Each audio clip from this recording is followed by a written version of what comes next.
உங்களுக்கு உண்மையான நட்புண்டா என்னன்னு தெரியுமா? உண்மையாக இன்னொருவருக்கு கொடை குடுக்குறேன்னு சொன்னா என்னன்னு தெரியுமா?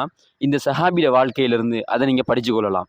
கைஸ் இப்னு சாத் இப்னு உபாதா ரலியல்லாஹு அன்ஹு இவர் ஒரு அன்சாரியைச் சேர்ந்தவர். இவங்க ஒரு நாள் நோய்வாய்ப்படுறாங்க. நோய்வாய்ப்படுறதுக்கு முதல் எப்படியான மனிதர் அப்படின்னா, மக்கள் மத்தியில அதிகம் கொடை குடுப்பவர். வாரி வாரி வழங்குபவர் என்று அறியப்பட்டார். இவருடைய தந்தையும் அப்படித்தான். அப்ப இந்த மனிதர் கேட்கிறவங்களுக்கு நல்லா கடன் குடுப்பாரு. இல்லாதவங்களுக்கு வாரி வாரி வழங்குவாரு. இப்படி வாழ்ந்து கொண்டு இருந்தார். ஒரு நாள் நோய்வாய்ப்படுறாரு. ஆனா யாருமே பார்க்க வரல. ஏன் அவருடைய நண்பர்கள் கூட பார்க்க வரல. இவர் கேட்டாரு, "ஏன் இந்த நண்பர்கள் வரல?" அப்ப சுத்தி இருந்தவங்க சொன்னாங்க, "கைஸ் அவங்களே, உங்கள்ட்ட அவங்க கடன் வாங்கியிருக்கிறாங்க. அதனால உங்கள பார்க்க வெட்கப்படுறாங்க."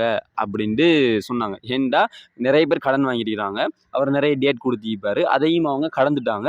ஆனா அவங்க காச குடுக்கல. அதனால இவர நேர்ல பார்க்க வெட்கப்படுறாங்க. இந்த அளவுக்கு இவர் நோய்வாய்ப்பட்டிருக்கிறாரு. நல்ல நண்பர்.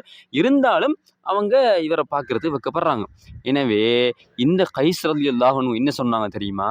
இந்த நண்பர்கள் என்ன பார்க்க வாரத்துக்கு இந்த பணம் தான் தடையா இருந்தா, அந்த பணம் எனக்கு வேணாம். நான் அந்த கடன தள்ளுபடி செஞ்சுடுறேன். போய் அவங்கள்ட்ட சொல்லுங்க அப்படின்னாங்க. அப்ப மக்கள் எல்லாம் போய் இப்படித்தான் கைஸ் ரலியல்லாஹு அன்ஹு உங்களோட கடன தள்ளுபடி பண்ணிட்டாருன்னு சொன்ன உடனே, மக்கள் கூட்டம் கூட்டமா அவர வீட்டுக்கு வர ஆரம்பிச்சாங்க. எந்த அளவுக்குண்டா, அவருடைய வீட்டு வாசல் படி உடையிற அளவுக்கு இருந்துச்சாம். அந்த அளவுக்கு மக்கள் வந்தாங்க. யோசிச்சு பாருங்க, எவ்வளோ பேருக்கு அவர் கடன் குடுத்திருப்பாரு. குடுத்த கடன கூட தன்னை நண்பர்களுக்காக அவர் விட்டு குடுக்குறாருன்னு சொன்னா, எவ்வளோ பெரிய தாராள மனசுள்ளவரா இருக்கணும். எவ்வளோ ஒரு நண்பர்கள மதிக்கிறவராக இருக்கணும் கொஞ்சம் யோசிச்சு பாருங்க.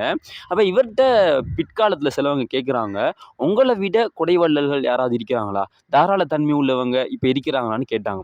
அவர் சொன்னாரு, "நானும் என் நண்பர்களும் ஒரு பெண்ணுடைய வீட்டுக்கு விருந்தாளியாக போனோம். அந்த நாள் சரியான மழை.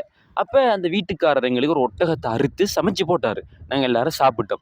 அடுத்த நாள் வந்துச்சு. புது ஒட்டகத்த அறுத்தாரு. நாங்க சொன்னோம், "நேத்து அறுத்த ஒட்டகத்திலிருந்து எங்களுக்கு சாப்பாடு தரலாம் தானே?" அப்படின்ட்டு. அவர் சொன்னாரு, "எந்த விருந்தாளிகளுக்கு நான் பழைய சாப்பாட குடுக்க மாட்டேன். நான் புது சாப்பாட தான் குடுப்பேன்" அப்படின்ட்டு. புது ஒட்டகத்த அறுத்து சாப்பாடு போட்டாரு. இப்படி அந்த நாள் போகுது. அடுத்த நாளாகவும் ஆகுது. அடுத்த நாளும் மழை பெஞ்சு கொண்டிருக்குது. அப்பவுமே அவர் புது ஒட்டகத்த அறுத்து அவங்களுக்கு சாப்பாடு குடுக்குறாரு. அவங்க அதையுமே சாப்பிடுறாங்க.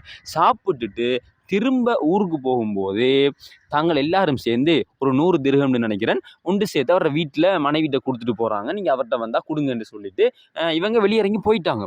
போற டைம்ல கணவர் வீட்டுக்கு வராரு. மனைவி விஷயத்த சொல்றாங்க. அவர் காச வாங்கிட்டு பதறி அடிச்சுட்டு அந்த சஹாபாக்களுக்கு பின்னால போறாரு. போய் சொன்னாரு, "நான் இந்த காசுக்காக வேண்டியா உங்களுக்கு விருந்தளிச்சேன்.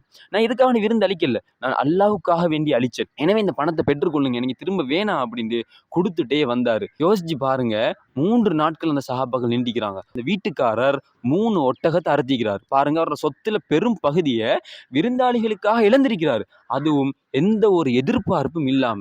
இப்படிப்பட்ட மனிதர்கள் இந்த காலத்துல இருக்கிறாங்களா? யாராவது வந்தா தன்னுடைய சொத்துல இருந்து கொஞ்சத்த இழந்துருவோமே அப்படின்னு பார்க்குறாங்க. அல்லது ஒரு ஆளுக்கு உதவி செய்றேன்டா, அவர் எனக்கு ஏதாவது உதவி செய்வாரா? அப்படின்னு எதிர்பார்ப்போட அத செய்றாங்க. நான் செஞ்சதுக்காகவே எனக்கு அவன் நன்றி செலுத்துறானா? என்ன அவன் மதிச்சு நடக்கிறானா? அப்படின்டாவது செய்றாங்க. அவன் நாளைக்கு ஏதாவது பிழை செஞ்சுட்டா, நான் இவ்வளவு குடுத்தேன். ஆனா அவனுக்கு இப்படி செஞ்சுட்டான் அப்படின்னு சொல்றத நாங்க பார்க்கிறோம். எனவே இன்றைக்குள்ள பெரும்பாலான மனிதர்கள் பிறருக்கு நல்லது செய்றாங்க. ஏதோ ஒரு பிரதி உபகாரத்தை எதிர்பார்க்கிறாங்க. ஏதோ ஒரு நன்றி எதிர்பார்க்கிறாங்க. ஆனா இந்த சஹாபாக்கள பார்த்தீங்களா? அந்த உலகத்துல எதையும் எதிர்பார்க்காம அவங்க வாரி வாரி குடுத்திருக்கிறாங்க. இதுதான் எங்களுடைய சஹாபாக்கள். ஆனா இன்றைக்கு சிலவங்க சொல்றாங்க, ஏதோ சைக்காலஜில ஒண்ணு இருக்குதாம். 100 நாளைக்கு ஒருத்தனை துன்புறுத்திட்டு 101வது நாள் சும்மா விட்டா அவன் நம்மள்ல சந்தோஷப்படுவானாம். நம்மள விரும்புவானாம். அதே நேரம் 100 நாளைக்கு ஒருத்தன் நல்லா குடுத்துட்டு 101வது நாள் குடுக்காம விட்டா அவன் என்ன செய்வானாம்? நம்மள்ல வெறுப்படைவானாம். எனவே அதிகமா மக்கள்ட எதிர்பார்ப்ப நீங்க விதைச்சிராதீங்க. அளவோட பழகிக்கொள்ளுங்கன்னு ஒரு ஆள் சொல்றாரு. இது சைக்காலஜில ஒரு தியரி. இத மாற்று மதத்துல இருக்கிறவர் தான் சொல்றாரு. அத நம்முடைய முஸ்லிமாக்கள் எடுக்கிறதும், ஸ்டேட்டஸ் போடுறதையும் எங்களால பார்க்க முடியுமா இருக்குது. இது பிழை. அது மனிதன்ட இயல்பாக இருந்தாலும், அவங்க நம்மள்ல திருப்திப்படணுங்கிறதுக்காக நீங்க வாழ போனீங்கன்னா, உங்களால வாழவே முடியாது. அப்படி இல்ல. அல்லாஹ்வுக்காக நீங்க நல்லது செஞ்சுட்டே இருங்க. குடுத்து கொண்டே இருங்க. 100 நாள் இல்ல, 1000 நாளாக இருந்தாலும் கொடுத்து கொண்டே இருங்க. நபி அங்க என்ன சொன்னாங்க? "உன்னை துண்டிச்சு வாழ்ந்தாலும் உறவோட சேர்ந்து நடன்னு" சொன்னாங்க. அதேபோல சஹாபாக்களோட வாழ்க்கைய பாருங்க. அவங்க எந்த ஒரு எதிர்பார்ப்பும் இல்லாம அல்லாஹ்வுக்காக குடுத்து கொண்டே இருக்கிறாங்க. எனவே நீங்க நல்லா குடுங்க. நல்ல முறையில கவனிங்க. ஒரு நாள் வசதி இல்லாம குடிக்கலாம் போனா அவங்க கோவப்பட்டாலும் பிரச்சனை இல்ல. நீங்க அவங்களோட கோபத்துக்காக, அவங்களோட திருப்திக்காக குடுத்தீங்க. அல்லாஹ் குர்ஆன்ல சொல்றான். அவங்க சொல்லுவாங்க, "நான் அல்லாஹ்வோட பாதையில குடுத்துட்டு நாங்க உங்கள்ட்ட இருந்து எந்த ஒரு நன்றியையும், எந்த ஒரு விஷயத்தையும் எதிர்பார்க்கல. இதெல்லாம் நாங்க செய்யறது அல்லாஹ்வோட முகத்துக்காகன்னு" சொல்லுவாங்களாம். எனவே இந்த சைக்காலஜில பிழையான தியரியெல்லாம் விட்டுட்டு, குர்ஆன் சுன்னா சொல்ற மாதிரி நாங்களும் இப்படி கொடை வள்ளலாக, நட்பை மதிக்கிறவர்களாக இருப்போம்.